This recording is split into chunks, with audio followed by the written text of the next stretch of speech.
NCL tournament শেষ হয়ে গেছে, এবারে সবার সব জল্পনা কল্পনা সব কিছু বিপিএলকে ঘিরে। কেমন হবে মাঠের ক্রিকেটটা, আসলে কতটা জমে উঠবে, দেশের ক্রিকেটাররা কতটা প্রাণ খুলে খেলতে পারবে, সে নিয়ে আমরা আলোচনা করতে চাই। আমাদের সাথে এই মুহূর্তে যুক্ত হচ্ছেন সাবেক ক্রিকেটার ইশতিয়াক আহমেদ।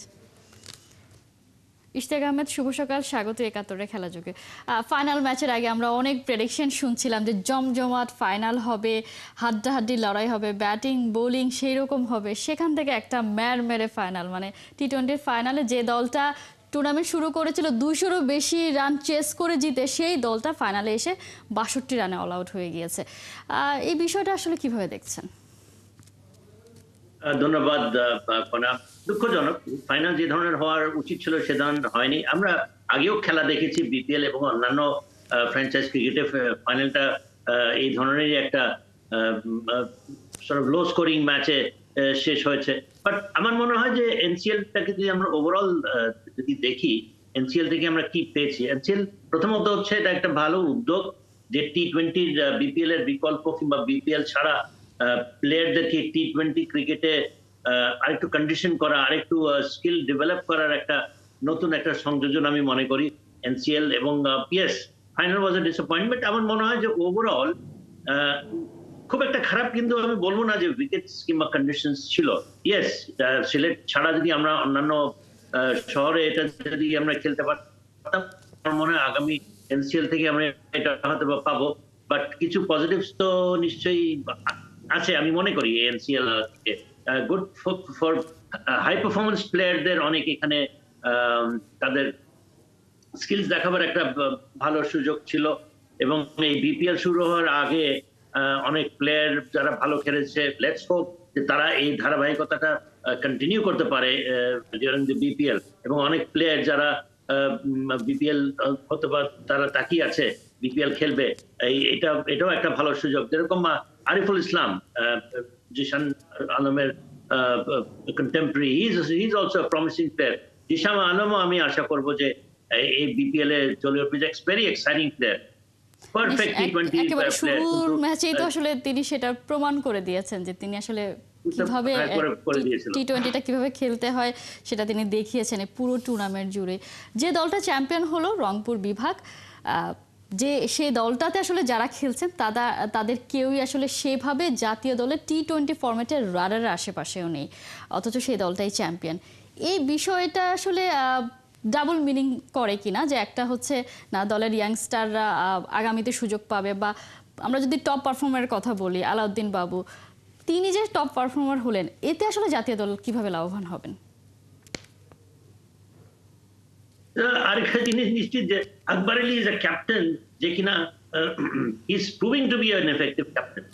আকবর আলী যখনই আন্ডার 19 লেভেল কিংবা বাংলাদেশ টিম বাদে অন্য কোনো টিম যখন রিপ্রেজেন্ট করে Bangladesh, Akbar Ali seems to be chosen as the captain. এখানেও সে তার নেতৃত্বের একটা দেখিয়েছে বলে আমি মনে করি।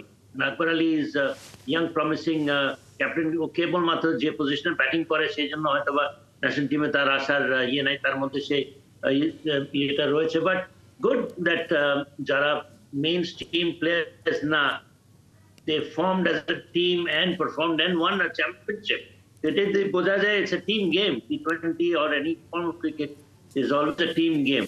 তো সেদিক দিয়ে নেতৃত্ব দিয়েছে আকবর আলী, আমি তাকে সাধুবাদ জানাই যে he has beaten সোহান, ভালো খেলেছে, one of my favorite players সোহান।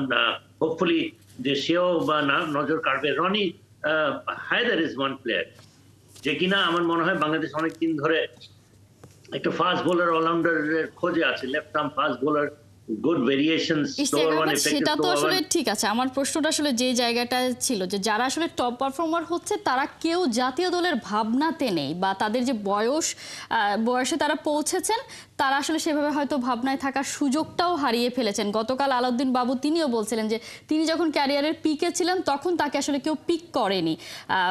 মিনহাজুল আবেদিন নান্নুকেই তিনি আসলে মিন করেছিলেন কথাটাতে, যে তখন আমাকে তাদের চোখে আসলে কেন পড়েনি, এটা নিয়ে হতাশা তার মধ্যে এখনো কাজ করে।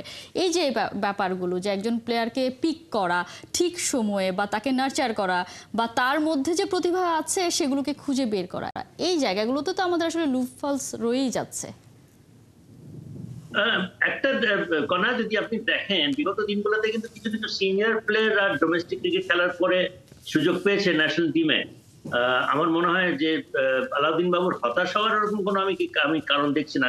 Players job is two perform at all Times, select হোক না হোক। It's a thankless job at time যে আমি পারফরমেন্স করে যাচ্ছি, সুযোগ পাচ্ছি না।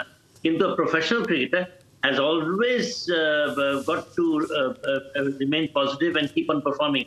Who knows, আলাউদ্দিন বাবু এখন নজর কাটবে রনি হায়দারের কথা বলছি। রনি হায়দার যে আসবেন, I hope he comes and I hope it will be good for Bangladesh cricket. সুতরাং বয়স আমার মনে হয় না এখানে বড় একটা ফ্যাক্টর। ইয়েস, আগে সুযোগ পাইনি, বয়স হয়ে যাচ্ছে, এখন অনেক প্রশ্ন আসতে পারে। বাট আমার মনে হয় player job is to continue to perform at this level. তারা প্রফেশনাল প্লেয়ার, আমি টিমের চান্স পাই না পাই that does not necessarily always matter. কারণ টিমের ফরমেশনটাও তো দেখতে হবে, আরো অন্যান্য প্লেয়ারও তো আছে। আমি ভালো খেলেছি বলে আমি আসবই। ইশতিয়াক আহমেদ, আমরা কি প্লেয়ারদেরকে সেই জায়গাটা করে দেই? আমরা তো ভারতের দিকে যদি তাকাই, মানে সবসময় আমরা আসলে ভারতের দিকেই তাকানোর চেষ্টা করি।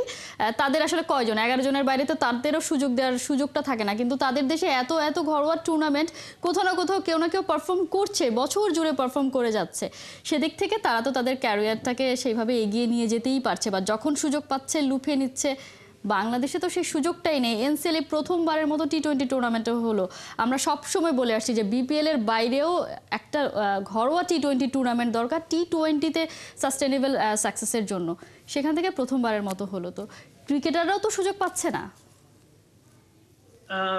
সুযোগ পাচ্ছে না। আমার মনে হয় যে এনসিএলটা যেটা শুরু হলো, let's hope that this is the beginning of continuous NCL. এবং শুধু এটাই না, আমার মনে হয় যে তিনটা চারটা লোকেশন যদি খেলা করে সুযোগ অনেক পাবে। এবং আরেকটা জিনিস, কথাটা বলছিলেন আপনি, যদি রবিচন্দ্রন অশ্বিনের দিকে তাকান, সে ফাইনালি রিটায়ার করলো। One of the highest wicket takers in Indian cricket, in world cricket, one of the best all-rounders in the world. সে তো রিটায়ারমেন্টে চলে গেল, সে তো সুযোগ পায়নি বলে রিটায়ারমেন্টে চলে গেল। সেও তো সুযোগ পায়নি।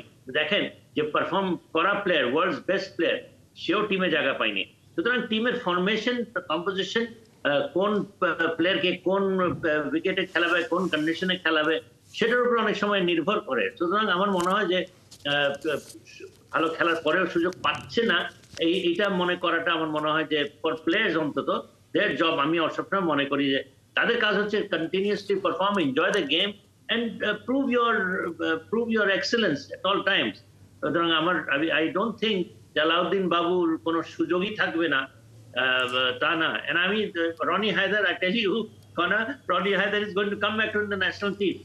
আমি মনে করি যে তারা খুব বেশি দিন নাই যখন তারা প্রয়োজন মনে করবে এর মতো একটা প্লেয়ার আমাদের টি-20 তে দরকার। নাইম শেখের কামব্যাকের সম্ভাবনা দেখছেন? তিনি তো top scorer. Well, I mean Naim শেখের ক্ষেত্রে কিছুটা আনফরচুনেট বলবো যে যখন সে টিম থেকে বাদ পড়েছে এক আধবার, তখন আমার মনে হয় তাকে একটু কন্টিনিউ করতে পারতো। বাট ইয়াট अगेन এখন যদি আপনি দেখেন পারভেজ ইমন কি ধরনের ব্যাটিং করে আপনি দেখেছেন তো। আপনার Tanzid Tamim is now they are moulding him, Soumya Sarkar is making a comeback. হয়তো ইমিডিয়েটলি নাইম শেখের আমি কোনো জায়গা দেখছি না, তবে সিলেক্টরের অ্যান্টেনার মধ্যে থাকবে। এবং তার কাজ হচ্ছে যে সে যেরকম খেলে, হি ইজ এসেনশিয়ালি a টি-20 প্লেয়ার, সে যদি কন্টিনিউ করে যায় এই জায়গাটাতেই যে নাইম শেখরা হয়তো আসলে প্রতিযোগিতায় পিছিয়ে পড়ছে। কারণ এখন যেভাবে ব্যাট করছে, তার স্ট্রাইক রেট 136 স্ট্রাইক রেটে তিনি ব্যাট করে টপ স্কোরার হয়েছেন।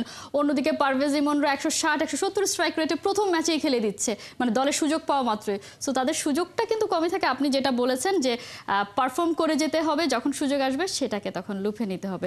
নিশ্চয়ই আমরা দেখতে চাই এনসিএল জমেছে, বিপিএলও জমবে এবং আলোচনা তো চলবেই। ইশতিয়াক আহমেদ, অসংখ্য ধন্যবাদ এতক্ষণ ওদেরকে সময় দেওয়ার জন্য। দর্শক, আমরা কথা বলছিলাম এনসিএল নিয়ে, আর আমাদের সাথে এই আলোচনায় এতক্ষণ যুক্ত ছিলেন সাবেক ক্রিকেটার ইশতিয়াক আহমেদ।